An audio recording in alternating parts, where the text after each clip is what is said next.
Hello everyone and welcome to OurVentura TV. I'm Sandra Siepak. On today's show we're going to talk about disability issues, and we'd like to welcome Carol Leish. She is a disability consultant, speaker, and author on disability issues. Thank you for joining us, Carol. Welcome to the show. Thank you for having me. Good.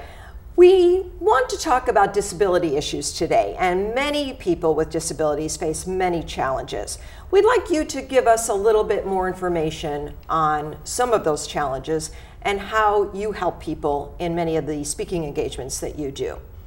Well, besides physical and emotional challenges, people run into stereotypical thinking or prejudices, and I help people by making them more aware of the needs and capabilities of people with disabilities. Mm-hmm.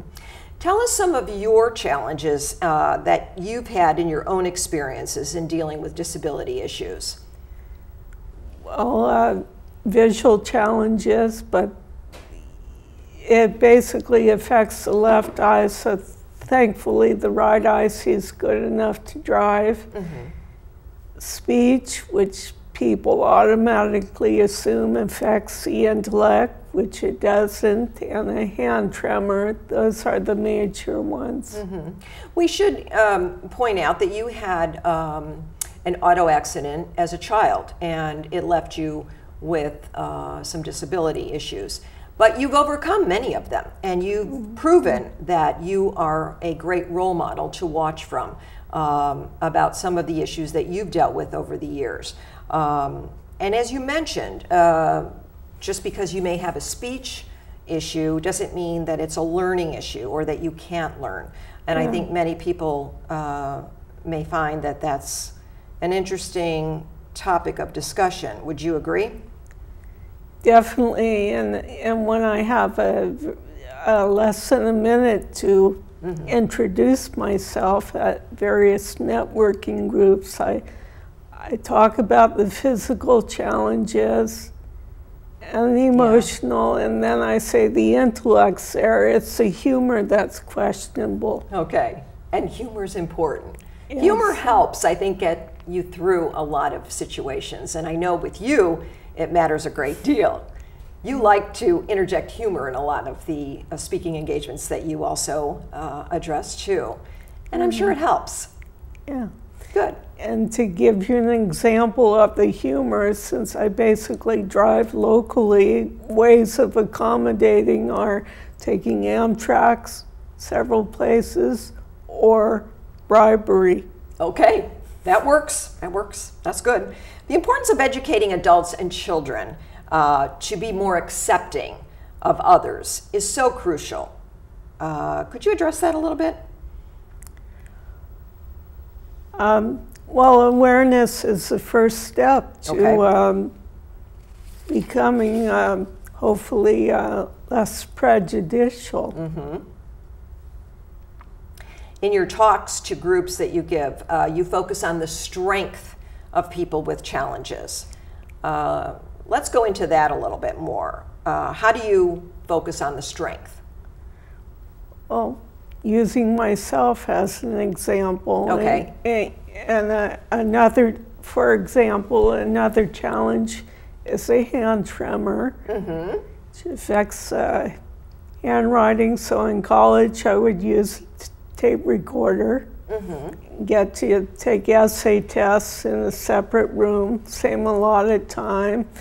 And for local journalism, I put my home phone on speaker mode and basically transcribe notes on the computer as I interview people. And way of accommodating, people ask me, how fast do you type? I say, I don't know, fast enough. That's good. You've overcome that. I mean, that was a great idea to work with what you have to work with. I think it's important to use what you have. And again, carrying on with the strengths that you have makes a big difference. Yes. Good. And that, again, we go back to humor. The humor in many of the talks that you give makes a big difference. You seem to feel that that really helps you.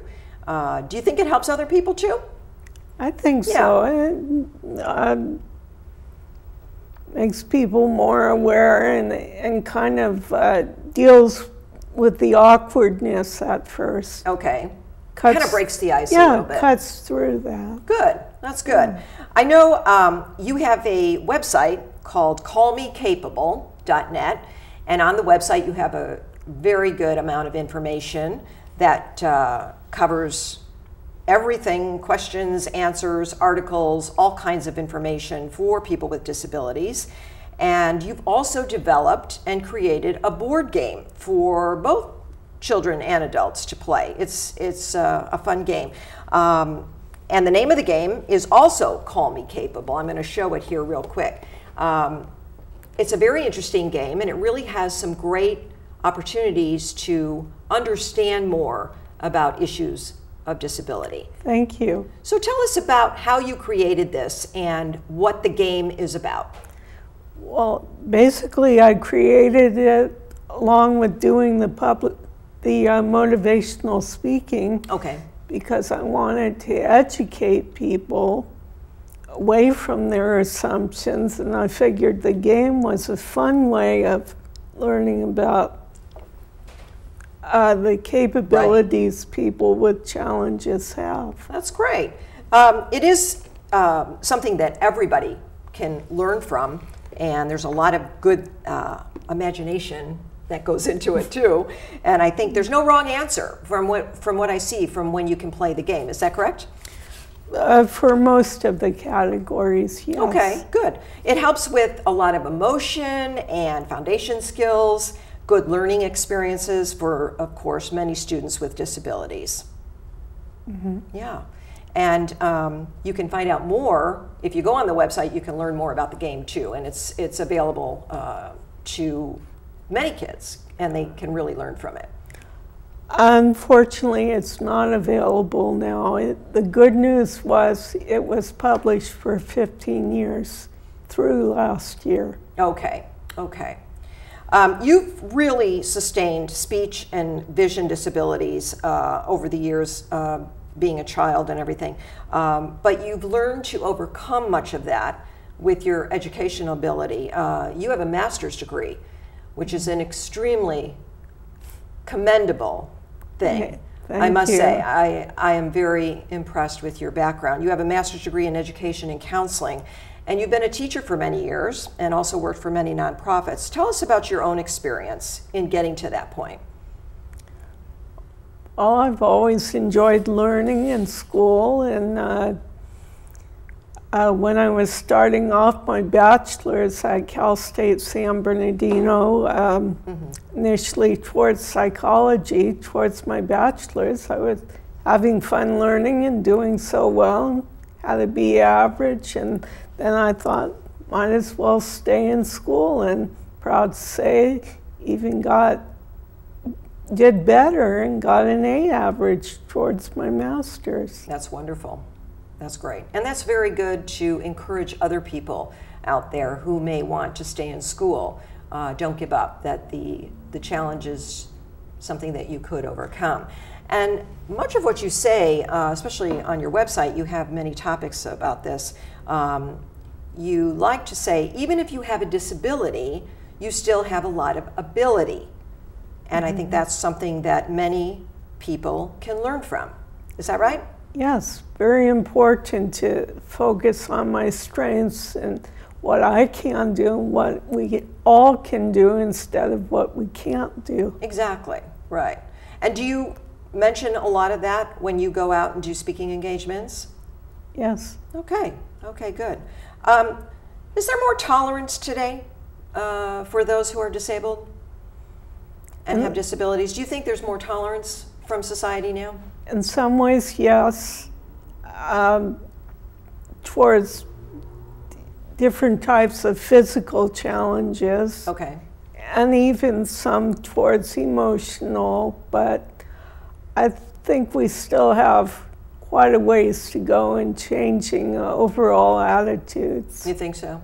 Okay. Oh, yeah. Have you experienced this firsthand throughout your lifetime, and how did you deal with it? Well, in in junior high and even later on in college, I basically focused more on my schoolwork. Okay. And after college, that's when the humor blossomed more. Okay. So, you learned that was going to carry you through, basically. yeah. I think it's hard for kids in a social situation. Would you agree? Yes. Yeah. I think, what advice would you give to kids socially to deal with their disability? To focus on what you can do. Okay. And for the people without the disability or challenges, be more understanding and patient. I feel this is something that you will have to answer now. Do we still have a long way to go? Yes. Yeah.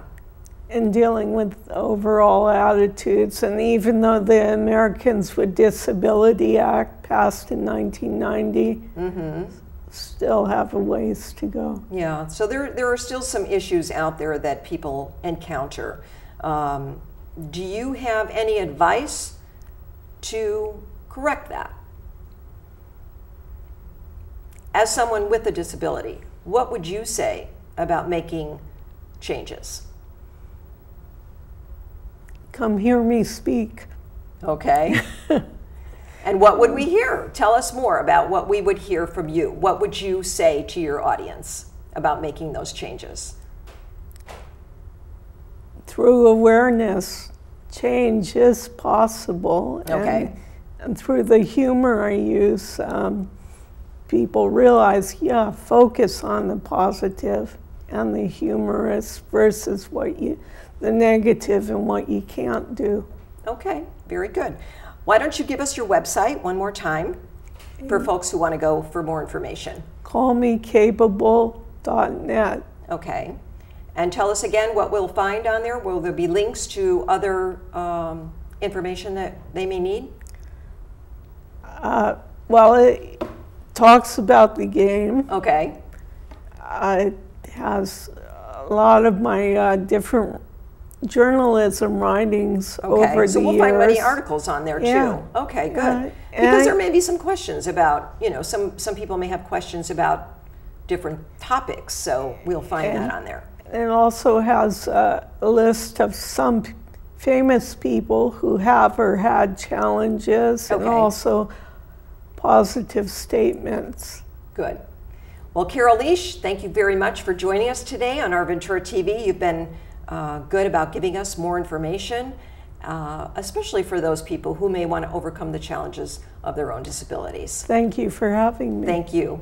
And thank all of you for joining us today on OurVentura TV. I look forward to seeing you next time. Bye, everyone.